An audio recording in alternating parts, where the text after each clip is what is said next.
De vuelta por estas tierras, me tocó visitar 3 iglesias. La iglesia de Santiago Centro, estuve predicando ahí hace unos domingos atrás, Caleretango, y también la iglesia de San Joaquín. Así que una iglesia que está al lado de la legua, ¿sí? Dicen que es la iglesia donde mueren los valientes, pero no, es una iglesia maravillosa, maravillosa. Tengo la dicha y el honor de anunciar que definitivamente salió el libro del obispo Alfred Cooper. Aquí está, desde el Palacio. Un maravilloso libro donde, oye, este libro debería costar entre 12 y 15 mil pesos por lo menos. Y se está vendiendo a 5 mil pesos porque Alfred me decía que nunca ha sido él de la idea de ganar plata con esto. Al contrario, él quiere que este libro llegue a los hogares, principalmente a los hogares de los que le conocemos. Porque es una bendición abrir este libro y penetrar en el relato. Prácticamente yo cuando empecé a leerlo me sentí en La Moneda, al lado de Piñera, así. No, verdad, es maravilloso. Y te mete en un viaje, en un laberinto por los sectores de La Moneda, y de repente salta al norte y va donde están los 33 mineros sumergidos en la tierra en aquel tiempo, y todo lo que tiene que ver con el terremoto del 27 de febrero, todos estos viajes que de alguna manera Alfredo acompañaba muchas veces al presidente y llegaba a estos lugares, y es un viaje maravilloso. Y no es que yo esté promocionando el libro, que cómprenlo, mi hermano, no se van a arrepentir, nada, pero es maravilloso, maravilloso. Así que Hugo Pigliacampi, que está allá atrásito, él tiene los libros a la venta. Alfredo me decía que si alguien quería comprar el libro y después tener firmado el libro por él, el próximo domingo, él va a estar firmando el libro a aquellos que lo compren. Usted se ríe como que mucho lucho, dice usted, ¿ah? Pero lindo tener, a mí me regaló el libro Alfredo como su compañero de batalla ahí, y me hizo una pequeña dedicatoria. Es lindo tener un libro ahí, y sobre todo un libro como este donde hay tantas aventuras maravillosas, el encuentro con el rey Juan Carlos, que casi le dice ¿por qué no te callas? El encuentro con Obama. No, maravilloso, usted va a entretenerse un montón. Y claro, hicimos el lanzamiento del libro justo un día después de la derrota con Bolivia. ¡Qué fue terrible perder con Bolivia! Perder con Bolivia es como perder con Iberia, sí, pero horroroso.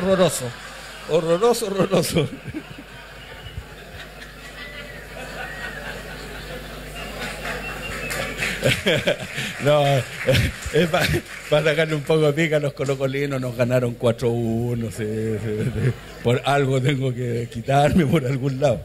Mi hermano, vamos a la palabra. Vamos a la palabra, a tratar de ser fiel y terminar a la 1 de la tarde. Padre, qué rico estar en tu presencia. Hay momentos en que podemos llorar, momentos en que podemos reír, momentos de gozo, momentos de tristeza, porque pensamos cuántos son los que se pierden estos momentos tan especiales cuando estamos en tu presencia. Señor, queremos escuchar tu palabra. Habla en nuestras vidas. Necesitamos, en medio de tantas voces que se levantan hoy día, escuchar la dulce voz de Dios en nuestras vidas. Así que háblanos tú en esta tarde ya, Señor. En el nombre de Jesús. Amén. Amén. Una de las cosas que a mí me pasaba cuando en mi primera etapa de casado con la Pati y mi esposa, era que los mejores días y los mejores momentos los vivía fuera de mi casa, fuera de mi matrimonio.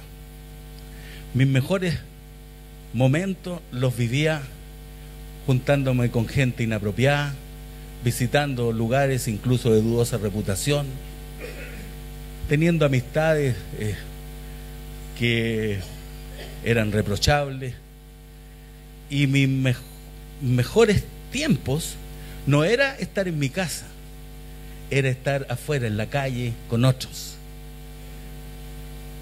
Y uno piensa, ¿a cuántos hombres hoy día, no sé si mujeres, pero a cuántos hombres hoy día le pasa exactamente lo mismo? Y le ha pasado a algunos hombres que postergaron a los suyos, los relegaron a un segundo plano.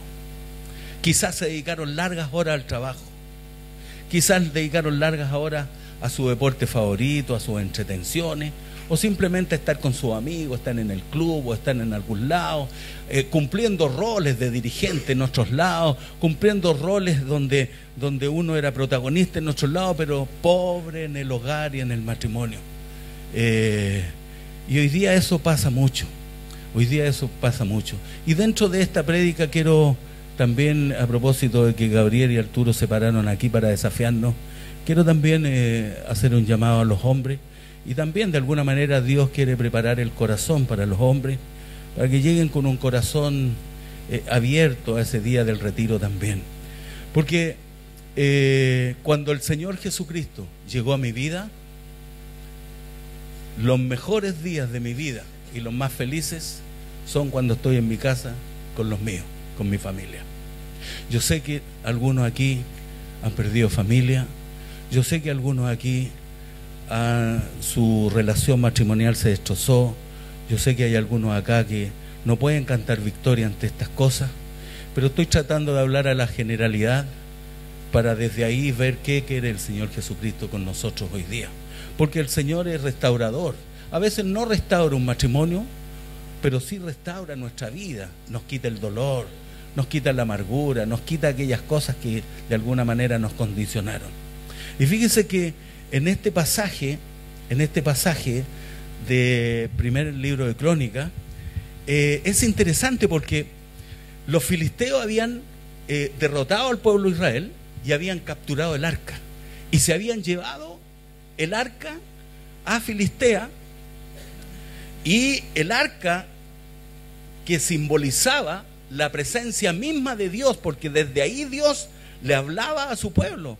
Vean, Éxodo 25 dice que Dios le hablaba a su pueblo a través del arca. El arca simbolizaba la presencia misma de Dios en el pueblo. Desde ahí Dios se dirigía a ellos. Entonces, cuando los filisteos se llevaron el arca, ocurrieron grandes estragos, grandes tragedias en el pueblo filisteo, porque se llevaron algo que era perteneciente al pueblo, como era el arca, la presencia de Dios. Y cuando la presencia de Dios no es valorada, cuando la presencia de Dios se trae donde está la maldad, donde hay guerra, donde hay pleitos, donde hay deseos de venganza, donde hay odio y amargura, la presencia de Dios normalmente ahí no hará nada, porque no se le valorará. Y se llenaron de tumores, y verdaderamente fue un desastre haberse llevado el arca, porque el arca la presencia de Dios correspondía al pueblo de Dios. Y miren lo que significa el no valorar la presencia de Dios en nuestras vidas, el no valorar la presencia de Dios en todo lo que de alguna manera pretendemos hacer en la vida. David dice que fue a buscar el arca, que había estado después que lo tenían los filisteos, estuvo por 20 años en la casa de Abinadab. 20 años en la casa de Abinadab. Y finalmente David decide tomar el arca y trasladarlo, después de estar 20 años en la casa de Abinadab, llevarse el arca a Jerusalén. Y en algún momento en la versión dice que incluso quería llevarse el arca primero a su casa. Entonces, ¿qué es lo que era el arca? El arca obviamente simbolizaba la presencia de Dios, pero era la señal del pacto del pueblo de Dios con su Dios. El arca de la alianza, del pacto. Y el arca era hecha de madera de acacia, que en ese tiempo era una madera de mucho valor, y cubierta por dentro y por fuera de oro. El oro simboliza la divinidad y la madera simboliza la humanidad de Cristo. Entonces, porque Cristo es crucificado en un madero, y el oro tiene que ver con la divinidad, con lo precioso y lo valioso que es Dios. Entonces, y el arca contenía dentro la vara que reverdeció, la vara de Aarón que reverdeció, una vara que estaba seca y que de repente reverdeció y cobró vida. Es como tener un palo de pino seco y de repente empiezan a salir brotes y se torna una rama fructífera. Esa era la rama que reverdeció y estaba, la vara de Aarón estaba dentro del arca. Eran tres cosas. La otra cosa era el maná escondido, que acuérdense que Dios le había provisto el maná a su pueblo en el desierto cuando el pueblo tenía hambre. Y también tenía dentro las tablas de la ley, que obviamente simbolizan la escritura, la Biblia, la palabra de Dios. Eran las tablas de la ley que Dios le había dado a Moisés. Entonces, miren lo que contenía el arca, porque como digo, el arca era la misma presencia de Dios y ahí estaba la Biblia, la palabra de Dios para el conocimiento de Dios de aquellos que tenían el arca. Estaba la vara que reverdeció después de estar seca y que tiene que ver exclusivamente con aquellas cosas que se secan, que pierden vitalidad, que pierden vida, pero que en el Señor Jesucristo son restauradas, resucitadas y vuelven a cobrar vida, sentido y propósito. Vayan entendiendo esto un poco. Y también el maná, que de alguna manera era la provisión y significa la provisión de Dios. Y esa arca cuando David trae el arca, la trae en una carreta, y la Biblia decía, Dios había dicho que el arca solo debía ser trasladada, cargada por los sacerdotes. Por lo tanto, ellos cometieron el error de traer el arca en cualquier cosa. Y la presencia de Dios no es cualquier cosa, ni tampoco lo podemos tratar como cualquier cosa, ni tampoco podemos usar cualquier cosa para adorar a Dios. A Dios se le adora como Él ha estimado necesario que se le adore, y hay que saber cómo tratar a Dios y cómo valorar la presencia de Dios, porque cuando traían el arca en la carreta, de repente pasan una zanja, algo, y el arca tambalea y como que tira a caerse, y usa con Z, no con S, va y toma el arca para que no se caiga, y cayó fulminado. Y David, cuando ve este cuadro, a David le entra un temor reverente y se da cuenta que Dios no puede ser tratado a la manera de uno, que hay que tratar a Dios a la manera de Dios y no a la manera de uno. Y cuando los tratamos a la manera de Dios, obviamente las cosas funcionan. Entonces, ¿qué hace David? David le entra un temor tan grande que renuncia a llevar el arca a su casa y manda el arca a la casa de Obed-Edom. Y la Biblia dice, y yo quiero tomar este verso, la Biblia dice que estuvo el arca 3 meses en la casa de Obed-Edom, y la vida de Obed, la vida de su familia, su casa y todo lo que tenía, fueron bendecidos en sobremanera. Y uno piensa, Abinadab tuvo 20 años el arca en su casa y fue intrascendente. Nunca pasó nada en la casa de Abinadab. Era como que si no hubiese tenía la presencia de Dios ahí en su vida y no la valoró, y pasó como que si no hubiese estado. ¿Y acaso no es la realidad que muchas veces gente lleva años en la iglesia y todavía no tiene un compromiso serio con el Señor, todavía no valora la presencia de Dios en su vida, todavía no valora lo que es tener a Jesucristo como el Señor de tu vida, de tu familia, de tu hogar? La importancia de valorar a Dios, de verdaderamente convertirlo en un protagonista en nuestra vida, en nuestra familia y en nuestro hogar. Si pudiésemos, porque yo le puse como título el secreto del hogar feliz. Si pudiésemos decir, producto de estos ejemplos, ¿cuál es el secreto? O producto de esta historia, ¿cuál es el secreto de un hogar feliz? El secreto de un hogar feliz es la persona bendita de Jesucristo el Señor. Jesucristo es el que le da verdaderamente realce a los hogares, el que le da sentido a los hogares, el que verdaderamente cambia y transforma a los hogares. Bastaron 3 meses, 90 días, para que la vida de este hombre y la de su familia y todo lo que tenía cambiara para siempre, radicalmente. La bendición llegó, pero en forma tremenda al hogar. Y necesitamos traer a Jesucristo a nuestros hogares. Hoy día escuchamos que las prédicas son siempre como individuales. Está bien, yo creo que es una alternativa, pero también hay que predicar que hay que llevar a Cristo a la casa, porque de repente uno ve que en la familia no se ponen de acuerdo y Cristo no es el protagonista en el hogar.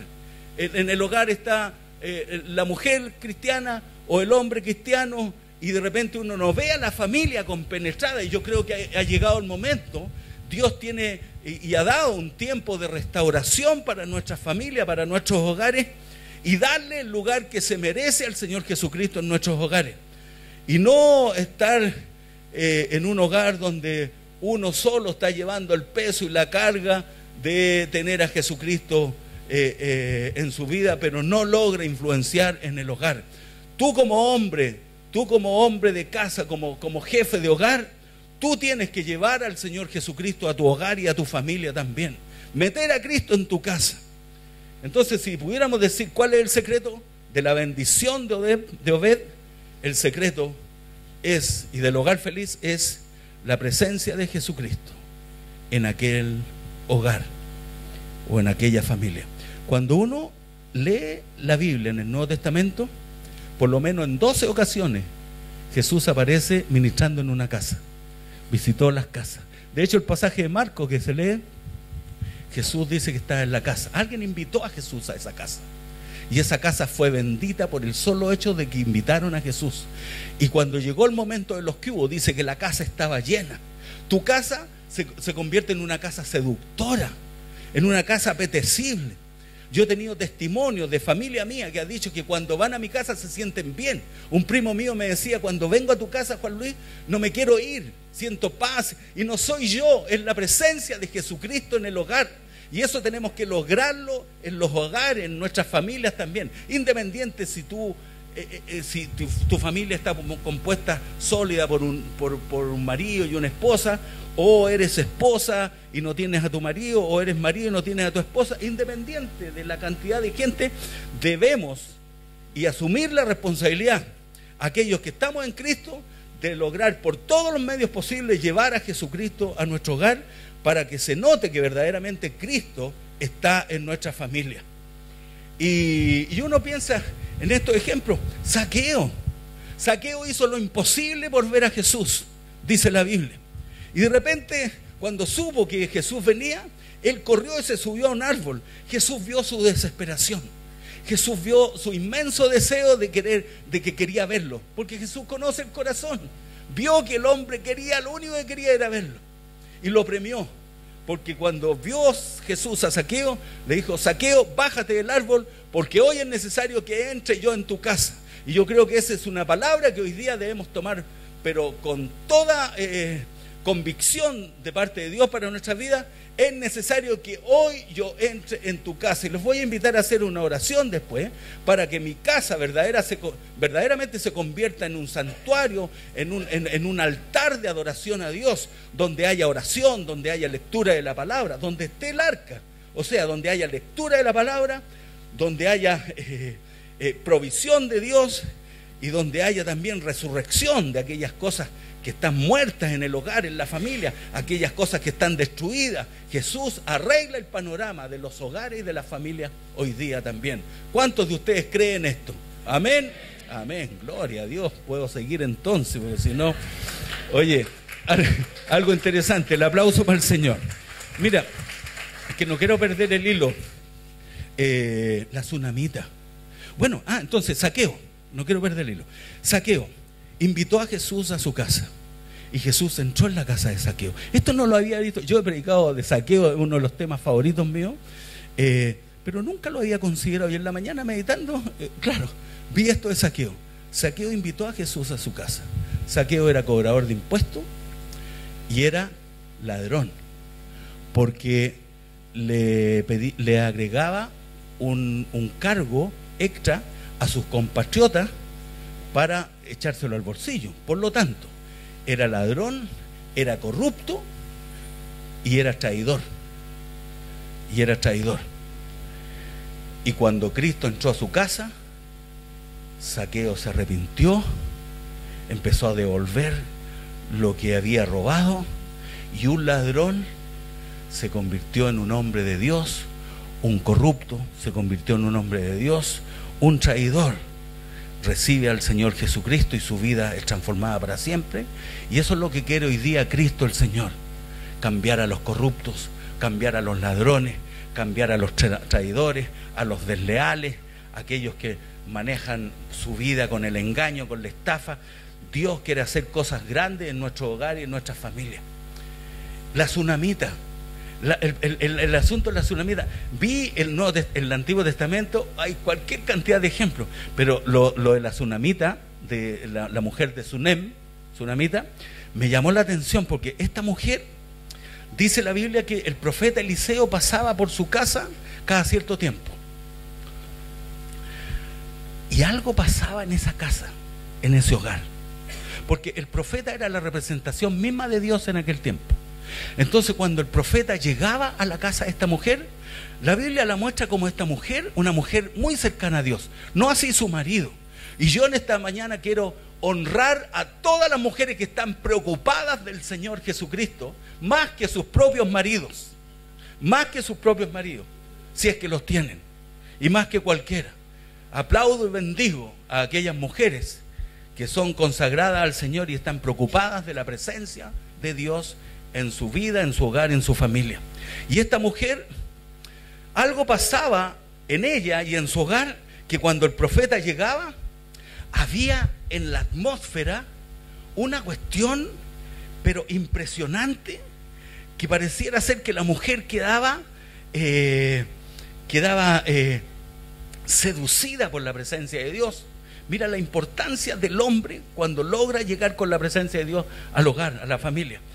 Y de tal manera que ella no estuvo dispuesta a que la bendición pasara de largo. Y ella habló con su marido y le construyó una pieza al profeta. O sea, en otras palabras, y le puso cama, lámpara. En otras palabras, la mujer hizo una habitación para que Dios habitara en su casa. Y como hizo eso, Dios la bendijo de tal manera, porque esta mujer era estéril y eran los dos avanzados de edad. Y dice la Biblia que por el haber tomado esta decisión, ella, después de un año, Dios la bendijo con un hijo, aún en la edad avanzada. Mira, nunca dejemos de confiar en el Señor, porque Dios siempre puede hacer algo en su momento. Nunca nos cansemos ni desmayemos, porque Dios está pendiente de todas las situaciones que vivimos nosotros. Y esta mujer, por haberse dispuesto a recibir y que Dios, la presencia de Dios habitara en su casa, con eso logró romper la maldición de la esterilidad. Y cuando tu persona bendita decide invitar a Cristo a tu hogar o a tu familia, tú logras romper con todas aquellas cosas que son vicios, maldiciones, cosas que están instaladas en tu hogar, que no te hacen disfrutar de tu casa, de tu hogar, de tu familia, la falta de amor, la falta de comunión, el respeto, y todas aquellas cosas que son de buen nombre, que son de Dios. Cuando tú te decides traer la presencia de Dios no solo a tu vida, sino ponerte de acuerdo con tu familia y decir: de ahora en adelante vamos a juntarnos a leer la Biblia una vez al día, sea en la noche, sea en la mañana, sea a la hora de almuerzo, sea cuando sea, vamos a leer la Biblia, vamos a orar en familia, vamos a tener momentos donde nos conectamos con Dios. Y cuando empezamos a hacer eso, nuestra casa va a ser tremendamente bendecida. Esta mujer logró romper con la maldición de la esterilidad, y tú tienes que, en tu casa quizás hay conflictos, y hay problemas, y hay dificultades. Independiente si tu casa es muy esplendorosa, si tu casa es muy lujosa, o eres muy pudiente, o en tu casa hay humildad y sencillez, tienes las cosas básicas para vivir, independiente como sea tu casa, pareciera ser que mientras más lujosas son las casas, menos lugar hay para Jesucristo el Señor. Pareciera ser que algo ahí no se conjuga bien, salvo contadas excepciones. Yo leía la historia de Samuel Vila. Samuel Vila escribió las 1000 anécdotas e ilustraciones. Y Samuel Vila tenía un hijo que se tituló como ingeniero en Chile, se fue a España su hijo. Samuel Vila, un hombre de Dios, su esposa, una mujer de Dios, y toda su familia. Su hijo se tituló, se fue a España.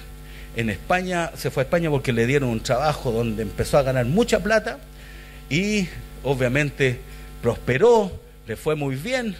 Estaba en su casa en España, pasaron como 4 años, y un día le mandó los pasajes a su papá y a su mamá para que fueran a visitarlo.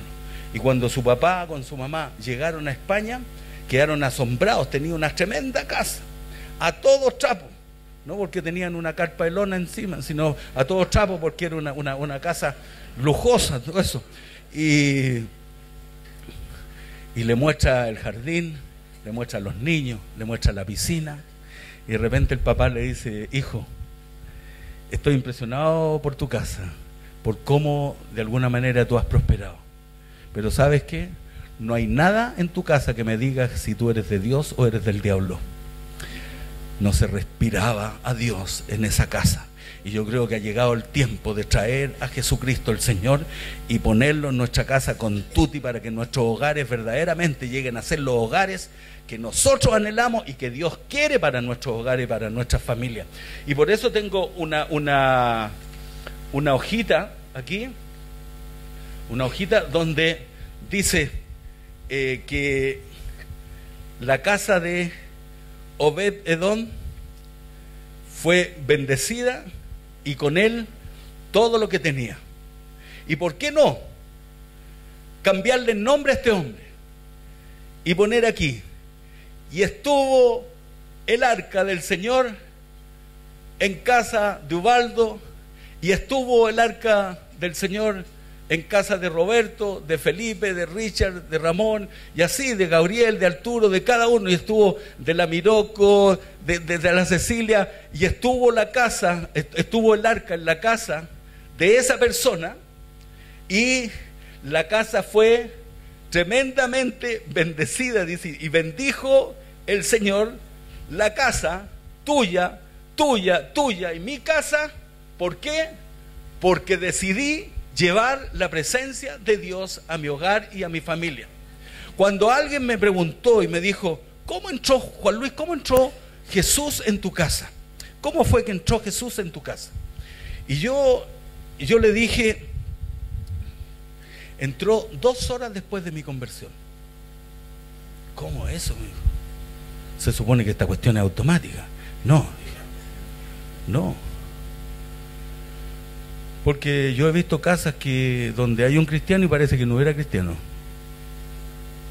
y he visto casas donde hay un cristiano y ese cristiano logra influir en su casa.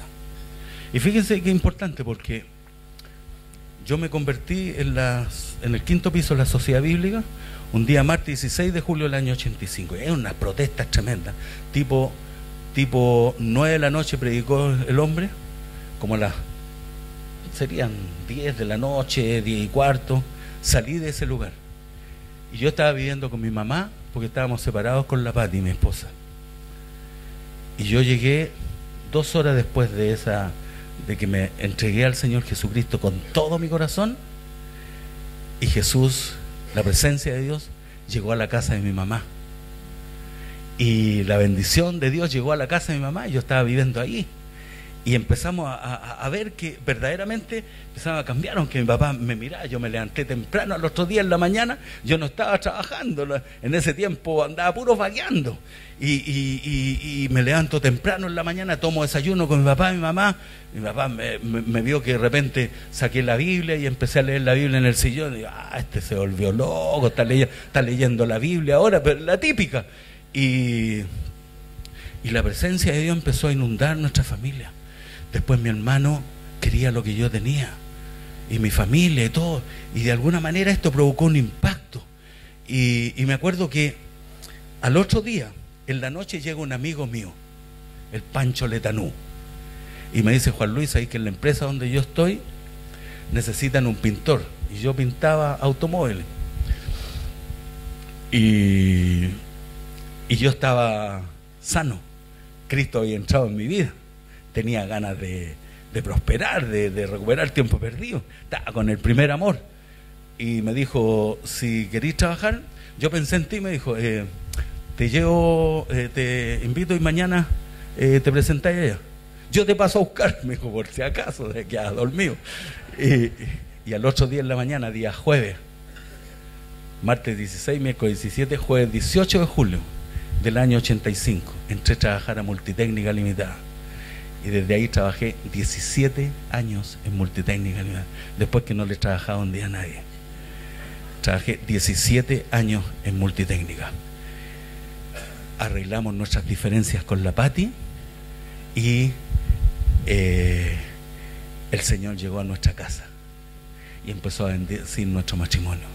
Empezaron a desaparecer de mi familia todas aquellas cosas que nos separaban, y empezaron a llegar aquellas cosas de Dios que nos unían, y nuestro hogar fue bendecido. Y era bendecido de tal manera que esto llegó a oídos de los delincuentes del barrio, ¿verdad? Oye, el Juan Luis ahora está yendo a la iglesia. Y de repente uno de los delincuentes más peligrosos que había en aquel tiempo, el Camello. Yo le he contado del Camello alguna historia, pero el Camello era el delincuente más peligroso que había en todo el sector. Pistolero, malo, pero del verbo malo era este compadre. Y fíjense que cuando me dijeron: Juan Luis, te anda buscando el Camello. Wow, dije yo, ¿qué quiere el Camello conmigo? Igual me paro, dije yo. No, te anda buscando el Camello. Entonces yo dije, ¿qué querrá? Y de repente me encuentro en la esquina con él y me dice: Juan Luis, estuve 7 años en la Penny. Venía saliendo de la Penny. Estuve 7 años en la Penny. Me conozco la Biblia al revés y al derecho. Me leí la Biblia varias veces en la Penny, pero no conozco al Señor Jesucristo. Me dijo, y supe cómo eras tú y lo que Jesús ha hecho en tu vida, y yo quiero eso para mi vida. Entonces yo le dije: juntémonos mañana en algún momento, nos encontramos y conversamos por ahí. Ya, ok, me dijo. Al otro día se me olvidó a mí. Llegué del trabajo, estaba trabajando ya con mi hermana, si ya no era flojo. Y llego del trabajo, estoy vivíamos en una pieza atrás donde mi suegra, y de repente gritan como a las 11 de la noche: Juan Luis. Y típico, uno corre la cortina, el Camello. ¡Wow!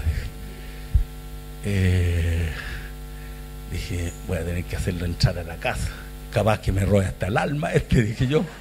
Bueno, dije: Señor, cúbreme con tu sangre bendita. Y dije: hola, Camellito, ¿cómo estamos? Bien, bien. Había que tratarlo de Camellito, así era más malo que... Bien. Y lo hago pasar.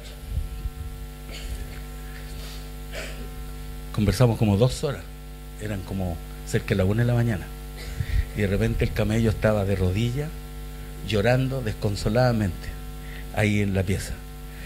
Si yo le hubiese contado a los delincuentes que tenía el Camello llorando de rodillas a mis pies, me hubieran dicho: dale, vaya. Cayó rendido a los pies del Señor Jesucristo. Mi casa se convirtió en un hogar donde la presencia de Jesús era palpable. Mi primo llegó y me decía: Juan Luis, yo creo que Cristo está aquí. Sí, está aquí.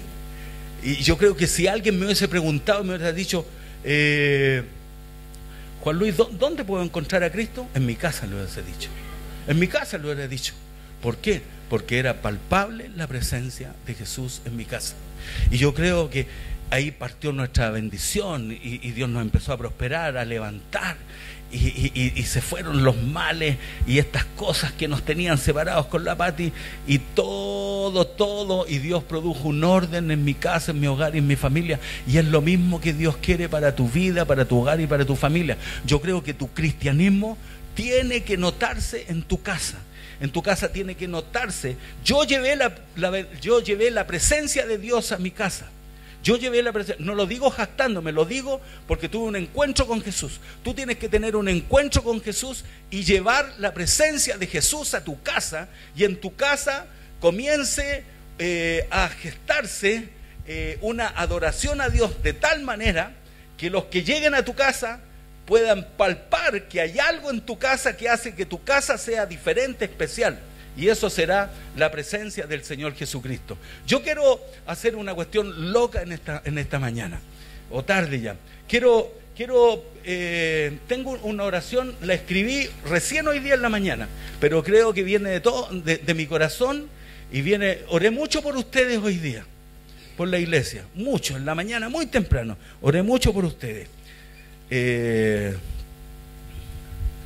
Fíjense que una anécdota importante. Después que el camello se convirtió, de repente por ahí apareció otro delincuente, el americano.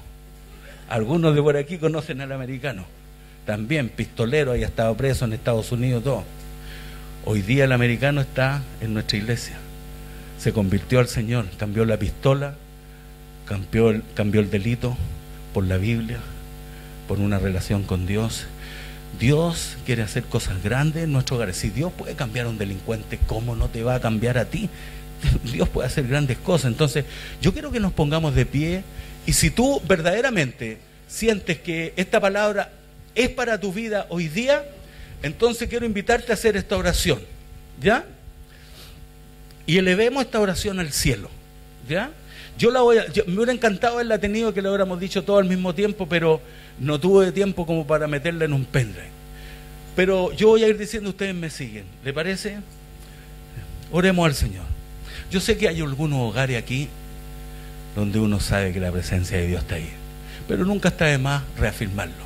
Pero hay otros hogares donde tú sabes que tienes que meter a Cristo en tu casa. Tú sabes que tienes que ponerte de acuerdo con los tuyos y empezar a meter a Cristo en tu casa.